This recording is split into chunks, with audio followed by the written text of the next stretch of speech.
ಏನೋ ಡಿಸೆಂಬರ್ ಇದೇ 11ನೇ ತಾರೀಕು ನಮ್ಮ ಪರಮ ಪೂಜ್ಯರಾಗಿರ್ತಕ್ಕಂಥ ರಾಜ್ಯ ಗೌರವ ಅಧ್ಯಕ್ಷರಾಗಿರ್ತಕ್ಕಂಥ ಶಶಿಕಾಂತ್ ಗುರೂಜಿಯವರ ನೇತೃತ್ವದಲ್ಲಿ 31 ಜಿಲ್ಲೆಗಳ ಜ್ವಲಂತ ಸಮಸ್ಯೆಗಳ ಬದಲು ಇವತ್ತ ಒಂದು ದೊಡ್ಡ ಬೃಹತ್ವಾದ ಲಕ್ಷಾಂತರ ಸಂಖ್ಯೆಯಲ್ಲಿ ಪ್ರತಿಭಟನೆ ಇದೆ.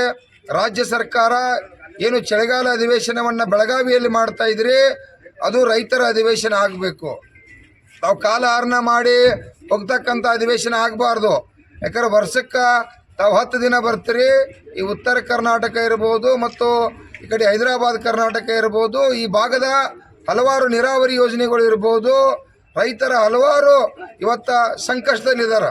ರೈತರು ಭಾಳಷ್ಟು ಎಲ್ಲ ರೀತಿಯಿಂದ ಇವತ್ತ ಬರಗಾಲ, ಅತಿವೃಷ್ಟಿಯಿಂದ ನಾವೆಲ್ಲ ಕೂಡ ಅನಾಹುತ ಅನುಭವಿಸಿದ್ವಿ. ಮತ್ತು ಪ್ರವಾಹದಿಂದ ಕೂಡ ಇಲ್ಲಿ ಸುತ್ತಮುತ್ತ ಇರ್ತಕ್ಕಂಥ ಹೊಳಿ ಪ್ರದೇಶಕ್ಕೆ ಶಾಶ್ವತವಾದ ಪರಿಹಾರನ ಕೊಡಬೇಕಾಗಿತ್ತು. ಆ ಊರುಗಳನ್ನ ಬೇರೆ ಕಡೆ ಶಿಫ್ಟ್ ಮಾಡಿ ತಾವು ಮನೆಗಳನ್ನ ನಿರ್ಮಾಣ ಮಾಡಿ ಕೊಡಬೇಕಾಗಿತ್ತು. ಯಾವುದು ಕೂಡ ಈ ರಾಜ್ಯ ಸರ್ಕಾರ, ಕೇಂದ್ರ ಸರ್ಕಾರ ಮಾಡಲಿಲ್ಲ. ಈ ಚಳಿಗಾಲ ಅಧಿವೇಶನದಾಗ ಏನು 224 ಮಂದಿ ಶಾಸಕರಿದ್ದೀರಿ, ತಾವು ಒಬ್ಬರು ಕೂಡ ಕಾಲಹರಣ ಮಾಡಲಿಕ್ಕೆ ಇವತ್ತು ನಾವು ಯಾರೂ ರೈತರು ಬಿಡೋದಿಲ್ಲ.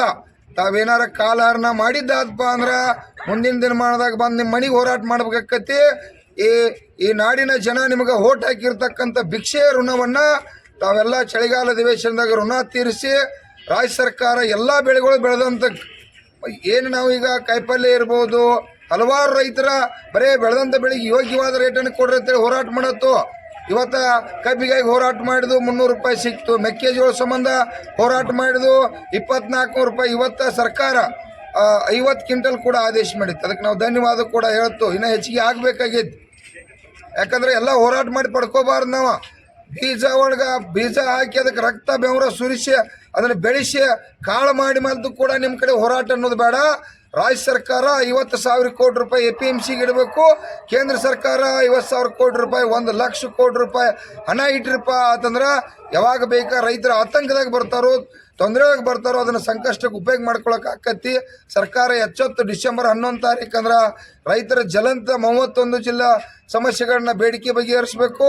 ನಾಡಿನ 31 ಜಿಲ್ಲೆಯ ರೈತ ದೇವರುಗಳು ಪಕ್ಷಾತೀತವಾಗಿ ಭಾಗವಹಿಸಬೇಕಂತೇಳಿ ತಮ್ಮಲ್ಲಿ ವಿನಂತಿ ಮಾಡ್ತಾ ಇದ್ದೀವಿ.